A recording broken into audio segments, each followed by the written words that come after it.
Charlotte. L'instabilité politique inquiète la sphère économique et elle galvanise les syndicats. La CGT appelle à un septembre noir. Et elle ouvre le bal dès aujourd'hui avec une grève des salariés du gaz et de l'électricité, grève de 24 heures reconductible.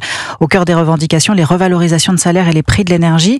C'est un mouvement qui pourrait servir de rampe de lancement au mouvement de blocage prévu le 10 septembre prochain. Bloquons tout, c'est son nom, appel à la mobilisation qui peine à prendre de l'ampleur. Selon les informations d'Europe 1, le renseignement a identifié pour le moment 40 rassemblements sur le territoire hexagonal. Il semble que la récupération politique de Jean-Luc Mélenchon ait découragé une partie des manifestants. Les autres, ce sont ses partisans. Jean-Baptiste Marty, une étude de la Fondation Jean Jaurès révèle que 80% des sympathisants qui prévoient de se mobiliser le 10 septembre proviennent de l'extrême gauche. Oui, en majorité des jeunes, essentiellement des lycéens et des étudiants. Certains sont issus de grandes écoles avec une situation sociale aisée. La plupart est proche de l'extrême gauche, bien loin des mouvements souverainistes du début.